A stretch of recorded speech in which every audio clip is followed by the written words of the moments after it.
The Chancellor, Philip Hammond, told Sky News the UK will be worse off in every Brexit scenario. So is he right? Let's get the thoughts of Richard Tice, businessman and co-chair of Leave Means Leave. Hello to you, Mr. Tice.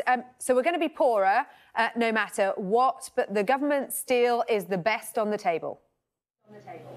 Of course we're not. I mean, let's be clear, the Treasury has a woeful track record of forecasting. They were part of Project Fear during the referendum that said there was going to be an immediate recession, 500,000 jobs would go, property prices would collapse. They were wrong on their forecasts just a year out. So no one should pay any attention to their forecasts of 10 to 15 years down the track. The truth is, with their economic model, garbage in equals garbage out. Much better to listen to the economists like the Economists for Free Trade, who actually predict that going to World Trade Organization rules, we would have a 7% increase in GDP over just 10 years. Those are the sort of positive forecasts based on sensible assumptions that actually we believe will be borne out. I mean, I suppose we can all pick and choose the forecasts that suit our argument, can't I? You're critical of the Treasury, and you're right in saying that forecasts haven't proved to be accurate in the past. But this isn't just the Treasury, is it? This is a cross-section of figures compiled by the Treasury, the Foreign Office, the Brexit Department, the Departments for Business and International Trade. Are they all wrong? Yes, I'm afraid they are, because they all use the same basic model. And let's remember, this is all part of a scaremongering process that is designed basically to encourage MPs to vote for this deal, whereas actually MPs need to have the courage of their convictions to realise that this deal is the worst of all worlds that the Prime Minister and the Cabinet are putting forward, and that we would be much better, as we all know in business, no deal is always better than a bad deal. Unfortunately, the government's got to the position where basically any deal, including a bad deal, is better than no deal. And everybody knows in their gut, their common sense, that that is wrong.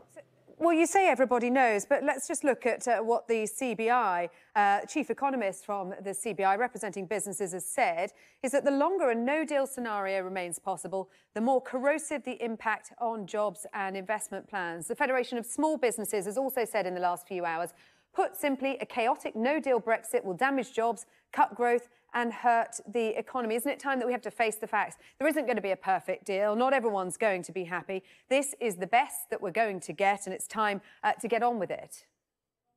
It's extraordinary that these business lobby groups accept that a bad deal is better than no deal. And I go back to the CBI's track record. They rejected the Thatcher reforms of the 80s. They wanted us to stay in the ERM in the early 90s. They said if we didn't join the euro, it would be a disaster in the late 90s. And then they were part of Project Fear in 2016. It's really important that viewers look at the track record of the people making these forecasts. And sadly, because it's really important, the track record of these people is woeful and they should be ignored.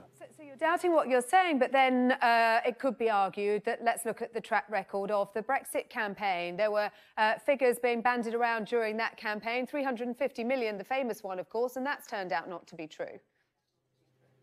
Well, actually, it hasn't. If we carry out a sensible arrangement, if we go to World Trade Organization rules, if we have a really positive growth agenda, cutting corporation tax, cutting VAT, actually we could increase above that number. The Prime Minister has already said she'll be, for example, investing more than £350 million into the NHS. So no, I don't accept that at all. If we do it properly, it's like anything in life.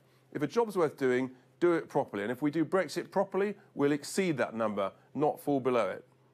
More figures out later on today from the Bank of England. What are you expecting from them? I think this will just be a continuation of the rather gloomy approach that various quangos and government departments and lobby groups on behalf of the multinationals, the vested interests, they've all got a sort of similar approach to this. Let's scare people, let's force people into accepting this deal that basically they admit is a really bad deal. Let's go back to the CBI. In their own internal memos, they said that this was a bad deal, but we ought to support the government. These people need to have the courage to stand up and say it's a bad deal. Bad deal's always worse than no deal. Let's go to no deal. Let's have a pro-growth economic agenda, and we can trade really successfully around the rest of the world. So you don't accept that the chaos that a no deal will cause? Look at the figures for the automotive industry, the pharmaceutical industry, for example, a 20% reduction in growth. You're saying it's fine, a no deal is worth it? We don't accept this scaremongering at all. This is, I repeat, the vested interests, the multinationals who don't want anything to change. They want a continuation of cheap, low-skilled immigration, so the rich get richer and the poor stay poor. You know, the truth is, these people, they've made all these threats before, and every single time they're wrong. Let's remember, Nissan, they said in the late 1990s, if we didn't join the euro, they'd have to leave the UK. They were wrong then, they're wrong now, and they will continue to be wrong tomorrow. OK, Richard Tice, thanks very much indeed. Not